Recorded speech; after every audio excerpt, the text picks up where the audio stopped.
जोहार मित्रांनो, दामू मुळे क्रिएटिव्ह चॅनलमध्ये आपलं सहर्ष स्वागत। आज आपण पवित्र पोर्टल शिक्षक भरतीच्या दृष्टिकोनातून आपण माहिती घेणार आहोत। त्यानंतर जळगाव जिल्हा परिषदेने जी जाहिरात दिलेली आहे त्याची सत्यता काय आहे आणि त्या जाहिरातीमध्ये ज्या पेसा शिक्षकांच्या जागा दाखवल्या आहेत पेशा क्षेत्रातल्या त्याची सत्यता काय आहे।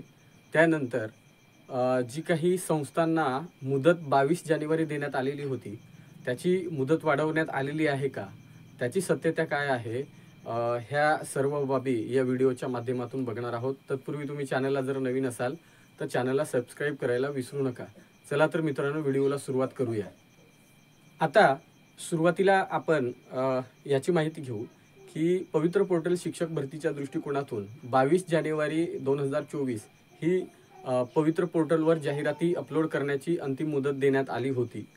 आता त्याची मुदतवाढ वाढवलेली आहे का, अजून तारीख वाढलेली आहे का, तर तारीख वाढणार नाही मित्रांनो, मुदतवाढ मिळणार नाही। परंतु ज्या संस्थांनी पवित्र पोर्टलला मागणी केलेली आहे, रजिस्ट्रेशन केलेलं आहे आणि त्यांचा काही प्रॉब्लेम्स होता बिंदू नामावलीच्या रोस्टरच्या बाबतीत, तर अशा काही संस्था ज्या ऑलरेडी लॉग इनला आहेत त्यांना मात्र त्या ठिकाणी संधी उपलब्ध आहे। पण नवीन संस्थांना म्हणजे ज्या नवीन येतील आणि त्यांना पवित्र पोर्टलला जाहिरात द्यायची असेल तर त्यांच्यासाठी आता सुविधा बंद करण्यात आलेली आहे। तर एकंदरीत ज्यांनी अगोदरच ह्या सगळ्या प्रोसिजर सुरू केलेल्या आहेत त्यांना मात्र त्या ठिकाणी प्रोसिजर कंप्लीट करता येणार आहे, त्यामुळे मुदतवाढ अशी मिळणार नाही। ही एक सर्व अभियोग्यताधारकांनी समजून घेतलं पाहिजे। आता यामध्ये दुसरी गोष्ट ही आहे की पसंतीक्रम मग कधी येतील, तर पसंतीक्रम मी मागच्या व्हिडिओमध्ये सांगितलं होतं की 25 तारखेपर्यंत येतील, पण 25 तारखेला ते पसंतीक्रम येणार नाहीत। आपण जी माहिती घेतली तर 25 तारखेला पसंतीक्रम येणार नाहीत। 25 तारखेनंतर कुठल्याही 26, 27, 28 या कोणत्याही दिवशी त्या ठिकाणी पसंतीक्रम येतील। त्याच्या संदर्भामधली माहिती तुम्हाला मी वेळोवेळी देतच राहतो आणि मी देत जाईल। तर एकंदरीत पसंतीक्रम हे 25ला येणार नाहीत, ही दुसरी गोष्ट। आता तिसरी बाब म्हणजे जी काही जळगावची जिल्हा परिषदेची जाहिरात पब्लिश झालेली आहे ती जाहिरात सुरुवातीची आहे, त्याच्यात बदल करण्यात आलेला आहे मित्रांनो। ती आता जरी व्हायरल झाली असली तरी त्याच्यामध्ये बदल करण्यात आलेला आहे। त्याच्यामध्ये पेसाच्या ज्या 24 जागा दाखवण्यात आलेल्या आहेत त्या आत्ता जी काही आपल्याला प्रेफरन्सला येतील त्यावेळेस पेसाच्या जागा दिसणार नाहीत जळगावच्या। त्यामुळे मला बरेचसे एसटी प्रवर्गाचे अभियोग्यताधारक विचारत होते की सर पेसाच्या जागा जळगावला दाखवल्यात, मग बाकीच्या जिल्ह्यांमध्ये पण येतील का। तर मी मागेही याच्या संदर्भामध्ये बोललो होतो की पेसाची भरती ही ऑफलाईन सुरू असल्यामुळे आणि संबंधित भरती प्रक्रिया आता सुप्रीम कोर्टामध्ये पेंडिंग आहे, ते प्रलंबित न्याय प्रलंबित प्रकरण आहे। त्यामुळे सध्याच्या घडीला जी काही पेसा भरती आहे शिक्षकांची पेशा क्षेत्रातल्या ती ऑफलाईन सुरू आहे, त्यामुळे पवित्र पोर्टलला ते जाहिराती येणार नाहीत।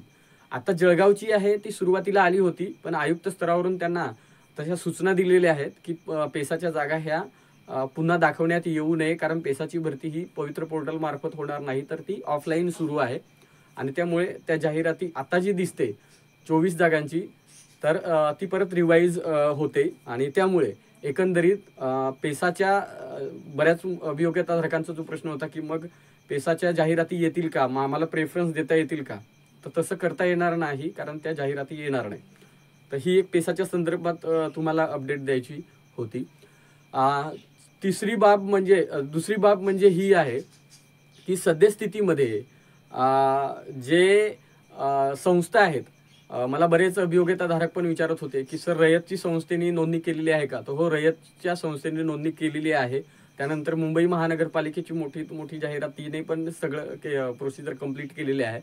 स्वामी संस्था मात्र अद्याप त्यांनी काही केलेलं नाही, परंतु स्वामी संस्था लवकरच त्या ठिकाणी पवित्र पोर्टलला आपल्याला बघायला मिळेल।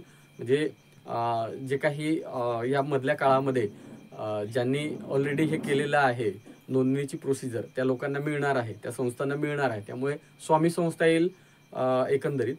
तर बाकीच्या ज्या महानगरपालिका असतील, नगरपालिका असतील, ज्यांनी अगोदरच मागणी केलेली आहे, अगोदरच पवित्र पोर्टलला लॉग इन केलेलं आहे, त्या मात्र 100% त्या ठिकाणी पवित्र पोर्टलला येतील। त्यामुळे 22,000च्या वरती ही सध्याच्या घडीला ही भरती होणार आहे।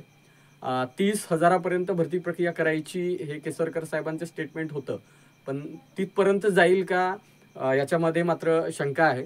पण 22,000च्या वर मात्र नक्कीच त्या ठिकाणी भरती होईल अशी एक आशा आहे. आणि म्हणून हा व्हिडिओ त्या ठिकाणी बनवण्याचा उद्देशच तो आहे की तुम्हाला ती माहिती मिळावी. दुसरी गोष्ट की जे काही निवडणुकीचं वारं आहे आणि त्यामुळे एकंदरीत ही गोष्ट आयुक्त स्तरावरती चर्चेला गेलेली आहे की निवडणूक आयोगाची आचारसंहिता कुठल्याही क्षणी लागू शकते पुढच्या महिन्यात. आणि त्यामुळे एकंदरीत आपल्याला मुदतवाढ जर देत गेलं तर ह्या गोष्टीला लेंदी प्रोसिजर होईल आणि म्हणून एकंदरीत मुदतवाढ थांबवण्यात आलेली आहे. मुदतवाढ मिळणार नाही. फक्त ह्या सगळ्या गोष्टी करत असताना लवकरात लवकर भरती प्रक्रिया कशी होईल हाच आयुक्त स्तरावरून त्या ठिकाणी उद्देश आहे. तर आता मी तुम्हाला एवढंच सांगितलं की जी काही मुदतवाढ आहे ती मिळणार नाही. त्यानंतर पेसा क्षेत्रातली जी जळगावची यादी जाहिरात आता पब्लिश झालेली आहे ती जुनी आहे. त्याच्या संदर्भामध्ये मी माहिती दिली आणि पेसाच्या जाहिराती या पवित्र पोर्टलला येणार नाहीत. आणि तिसरी बाब म्हणजे की स्वामी संस्था सोडून बाकीच्या मोठ्या संस्था त्या ठिकाणी झालेल्या आहेत. तर हा व्हिडिओ या ठिकाणी तुम्हाला आवडला असेल तर नक्की शेअर करायला विसरू नका. लाईक करा, सबस्क्राईब करा आणि हा व्हिडिओ थांबवतो. जोहार, जय संविधान.